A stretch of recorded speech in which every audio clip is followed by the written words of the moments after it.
Hello friends, welcome to Saushika சமையல். இன்றைக்கி நம்ம சேனலில் என்ன பார்க்க போகிறோன்னா, இன்ஸ்டண்ட்டாக அதாவது ஒரு 1 மினிட்டில் செய்யக்கூடிய ஒரு சூப்பரான சட்னி ரெசிபி தான் பார்க்க போகிறோம். எப்படி செய்யலான்றதை பார்க்கலாமா?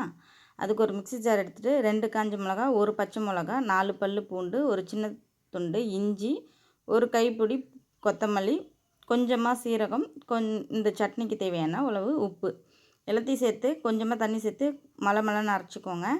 இப்போது இதில் 2 பெரிய சைஸ் தக்காளியை சேர்த்து லைட்டாக கொரப்பாக அரைச்சிக்கோங்க. அப்போ தான் வந்துட்டு சட்னி வந்து சாப்பிட்றதுக்கு நல்லாயிருக்கும்.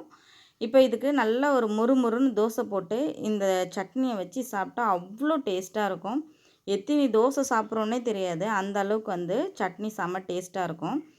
கண்டிப்பாக இதை வந்துட்டு ட்ரை பண்ணி பாருங்கள். ஆஃபீஸ் போகிறவங்க, வேலைக்கு ஸ்கூலுக்கு கிளம்பும்போதெல்லாம் சட்னி செய்யக்கூடிய ஒரு ஈஸியான சட்னி ரெசிபி தான். சேனல் பிடிச்சிருந்துச்சின்னா கண்டிப்பாக லைக் பண்ணிக்கோங்க, ஷேர் பண்ணிக்கோங்க, சப்ஸ்கிரைப் பண்ணிக்கோங்க.